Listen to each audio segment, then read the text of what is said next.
para comenzar la entrevista, lo que nos pudiera contar usted de cómo ha llegado este cártel a ser lo que hoy es, uno de los más grandes, digamos, en México, pero también a nivel regional, ¿no? Más poderosos. Desde su experiencia, ¿cómo es que usted podría explicar la llegada del cártel Jalisco a este nivel? Sí, Nancy. Bueno, son aproximadamente 12 años en el que se ha venido acentuando cada vez más el poder y la presencia de este cártel que tiene presencia prácticamente en todo el país. Y también hay que decirlo, prácticamente en todo el mundo, con las exportaciones que hace de droga. Se ha venido ramificando este grupo delictivo. En mi opinión, ellos comienzan muy fuerte con el tema del llamado huachicol, en un municipio que se llama Tlajomulco, donde pues tienen sentados sus bases y sus reales desde hace aproximadamente doce años.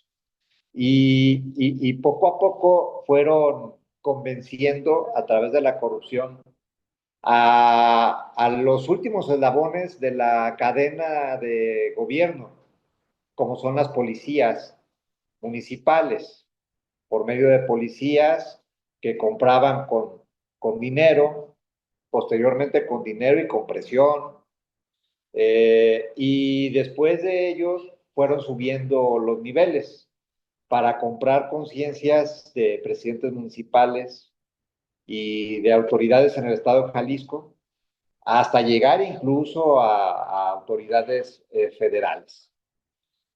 Luego entonces se va haciendo cada vez más sólido este grupo delictivo y comienza a permear ya, hay otra etapa, a permear en la sociedad.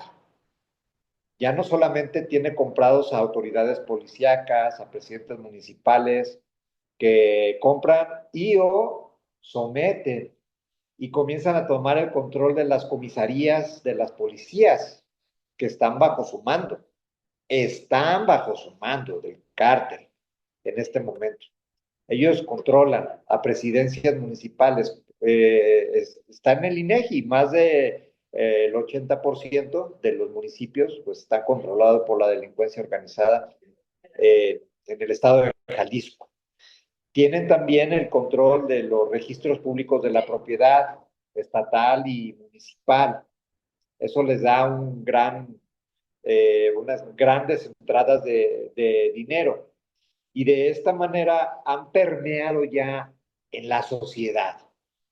Comenzaron a hacerlo en municipios muy pobres de nuestro estado, repartiendo despensas y juguetes en algunos municipios del interior del estado, de Jalisco. Pero poco a poco fueron acercándose a la zona conurbada y a la zona metropolitana, al grado de que, digo, lo que voy a decir ahí está, es de dominio público. Hay videos en los que se puede googlear, como se dice coloquialmente, en el que si ustedes ponen o anotan Cártel Jalisco Nueva Generación reparte despensas en Zapopan, ahí fue nota nacional e internacional, a plena luz del día, ellos regalaban despensas, juguetes, y la gente hacía fila a plena luz del día. Y habría que ver quién estaba como presidente municipal, como cuando se hacían estas cosas, precisamente es el gobernador del estado de Jalisco.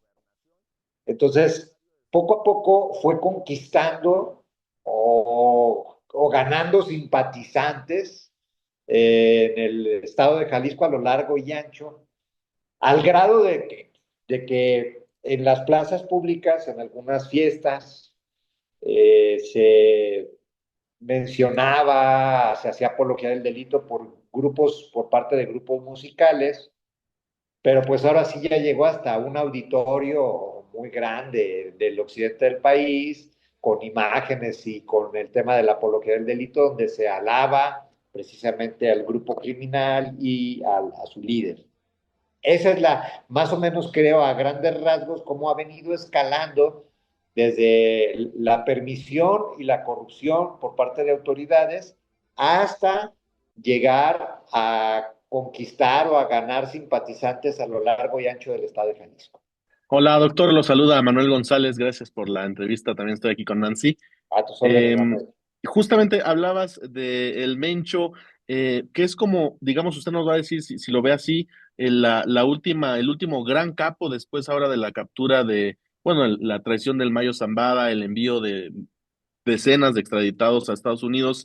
Es como el último gran capo que queda, y además es una de estas figuras también difíciles de encontrar, hay pocas fotos, justamente llamaba la atención las fotos que mostraba este grupo en el auditorio Telmex, porque había unas que no eran tan conocidas. ¿Qué nos podría decir hablando de este líder, ya particularmente el Cártel Jalisco, y si efectivamente se ha convertido también en un símbolo como lo fueron otros, ¿no? Caro Quintero, el Mayo Zambada, el Chapo Guzmán, por ejemplo.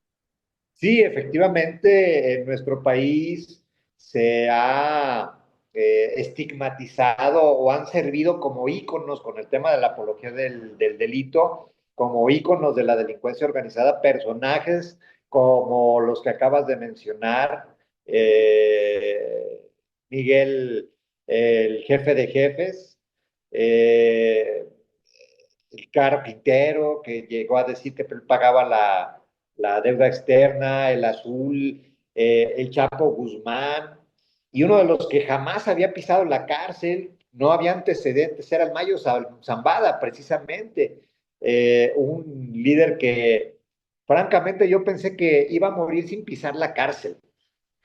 Obviamente no pisa la cárcel mexicana, sino que tiene que ser en otro país, en Estados Unidos, donde lo entregan, se habla de una traición y eso trae como detonante precisamente un rompimiento o una lucha feroz entre Sinaloa y Jalisco precisamente. Y el único que queda aún libre, como bien dices, en mi opinión no hay otro, ya los que se han con los que se hacía apología del delito, que andaban en libertad, como el Chapo Guzmán, como el Mayo Zambada, pues ya el último de los grandes capos, pues sí, efectivamente es el famoso Mencho. En mi opinión, no hay otro personaje que le llegue a la mitad de popularidad, si le podemos llamar así, o fama en su mundo, que es el mundo criminal, ¿verdad? No hay otro personaje en este momento que se encuentre en libertad con esa fama y popularidad incluso, en el que pues se ha llegado al grado de la ovación por parte de parte del pueblo de Jalisco ante la complacencia, la corrupción y la simbiosis que hay que decirlo, del gobierno constitucional del estado de Jalisco, así como más de un centenar de presidencias municipales de nuestra entidad. Y hablando un poco, bueno, sobre este, pues, personaje, se dice mucho últimamente en estos días, se han dado a conocer demasiados rumores, han circulado rumores. ¿Qué es lo que en la sociedad allá en Jalisco, usted nos puede decir que sí es lo, digamos, comprobable del Mencho? ¿Qué sí es el Mencho? Bueno, el Mencho es un personaje con mucho poder, hay que decirlo, que controla a gran parte de la clase política del estado de Jalisco, a cerca de un centenar, cuando menos, de presidencias municipales, y que es muy temido por autoridades desde el Poder Ejecutivo y de ahí en adelante incluso hasta las autoridades federales. Es un personaje que dentro de su mundo ha tejido una red empresarial donde me faltaba ese otro eslabón de la cadena en la que también ha sabido penetrar en el sector empresarial y eso le ha dado la oportunidad de lavado de dinero y de la diversificación de actividades, ya no solo delictivas, sino con el blanqueo de dinero o el lavado de dinero, pues ya muchas empresas y gran parte de la economía en el estado de Jalisco se sostiene. Detrás está este personaje, por supuesto, que maneja y tiene una estructura muy poderosa y que no ha podido ser detenido en el estado de Jalisco. Oiga, doctor, y justamente pues ya entrando en el tema de lo que pasó el otro día en el auditorio Telmex, pues los videos son evidentes, los vítores son claros para la figura de este señor Mencho, para las cuatro letras, como le llaman ellos. ¿Qué conclusiones podríamos sacar de ellos sin caer también pues en el amarillismo, ¿no? ¿Qué tan inmersa también está ya la narcocultura que en un auditorio, en una de las grandes urbes mexicanas, se aplaude a un líder narco de este tipo? ¿Cuáles serían las conclusiones que usted sacaría? Creo que hace falta conciencia social de lo que está sucediendo en nuestra entidad, en virtud de que Jalisco, como lo sabemos, es el estado con más desaparecidos a nivel nacional. Incluso me atrevo a decir que si no somos el primero, sí estamos en los primeros países del mundo con este fenómeno de las desapariciones, con el tema del reclutamiento forzado. Entonces, cuando la gente ovaciona, lo hace sin tener conciencia real de lo que está sucediendo, en mi opinión. Pero por eso es precisamente apología hacia el delito, la alabanza y la ovación, el aplauso a los grupos delictivos, a los grupos criminales. Y las autoridades pues siguen llegando tarde a intentar vetar o sancionar a quienes se dedican a esta actividad, pero creo que lo que se ve ahí es el reflejo de la sociedad, una sociedad también que en mi opinión se encuentra cada vez con menos valores, menos principios morales, menos empatía y solidaridad social, con miles de familias que en este momento tienen a un ser querido desaparecido. Se habla de que hay de 10 a 15 personas desaparecidas al día en el estado de Jalisco. Obviamente no todos denuncian, porque muchos tienen miedo. Otros que tienen recursos los socializan, pero después incluso llegan a pedir que ya no se hable nada del tema porque puede haber represalias o las hay, ¿verdad? Entonces, yo creo que nuestra sociedad también está enferma, lamentablemente, y que no tiene una conciencia plena de cuando aplaude u ovaciona lo que está sucediendo. Y en el sentido de las bandas, ¿qué opina? O sea, esta es la parte de la sociedad, ¿no? Y de las bandas que hacen esta apología, que le escriben las letras, que las cantan, ¿qué opina usted de eso? Bueno, como hay una narcocultura, si le podemos llamar así, una corriente muy fuerte a nivel nacional desde hace 10 años, que está soportada, atención, por plataformas que no quiero mencionar ninguna para no ser comerciales, pero ahí están las series, narcoseries, en las que se ensalza y se alaba a ciertos personajes que la verdad dista mucho de lo que sucede en la realidad y en la práctica y en la calle al momento en que ya están sometidos y que no pueden regresar a casa, los jóvenes o hasta estudiantes, cuando han sido reclutados por la delincuencia organizada. Dista mucho de personajes que se mueven en vehículos de lujo, despilfarrando dinero en yates, pero es parte de la narcocultura en la que vivimos. Luego entonces, cuando ven que la sociedad está ávida o deseosa de escuchar música relacionada con el tema, bueno, pues entonces pululan los cantantes, las bandas, los grupos musicales, que incluso son financiados algunos de ellos por los grupos delictivos y que pueden o les pagan dinero por hacer narcocorridos de personajes y que pues todo se convierte en un festín, ¿no?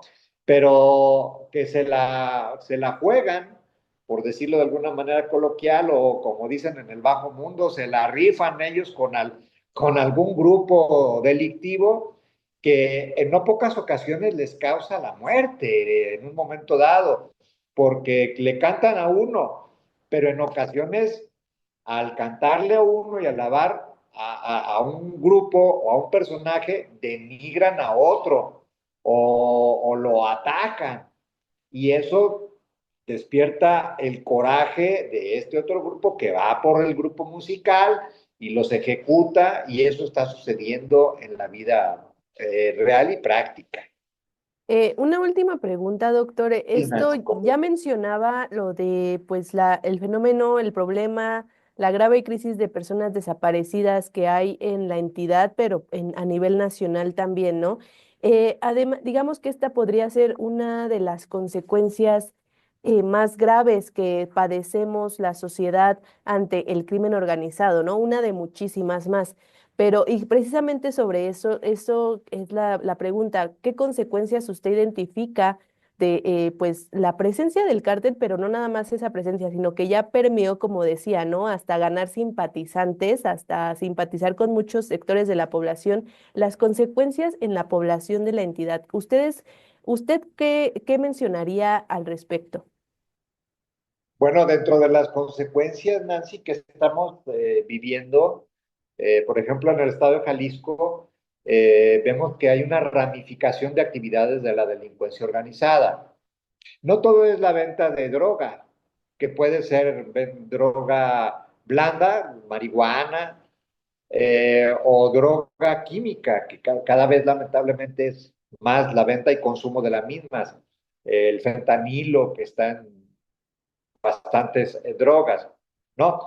También se amplía y se ramifica su actividad a temas como bandas del robo de vehículos, el reclutamiento forzado, los call centers, que cada vez son más de personas que se dedican a extorsionar. Hay cientos de llamadas que se realizan de no solamente ya de las cárceles, sino que de domicilios particulares en diversas colonias, están llamando decenas de personas, de jóvenes, que puede ser que les estén pagando o puede ser que estén en contra de su voluntad para extorsionar, hacer llamadas de extorsión, que está dejando cantidades industriales de dinero, el tema de la industrial, de la extorsión, a través de que también se consuman los secuestros virtuales. Llegan con llamadas tripartitas, hacen secuestros virtuales, la gente la extorsiona, deposita cantidades muy fuertes en ocasiones, y esas son las consecuencias de lo que estamos viendo con la consolidación de la delincuencia organizada. Por eso comentaba yo que si las personas que ovacionan y aplauden a estos grupos delictivos estuvieran conscientes de lo que sucede, no lo harían, muy probablemente. Y nuestras autoridades, bueno, hay que decirlo, rebasadas por la corrupción, porque empezaron corrompiendo estos grupos delictivos a policías, escalaron a comisarías, escalaron aún más a presidentes municipales y hasta el mismo gobierno del estado de Jalisco. Pues muchísimas gracias por la entrevista, doctor. Con gusto. Hay muchísimo que hablar sobre este tema Sí, y sí, pues claro. trataremos de nuestra pues trinchera, aportar lo mejor posible, ¿no? Entonces, pues sí queríamos enfocarnos en este tema. Le agradecemos muchísimo el tiempo.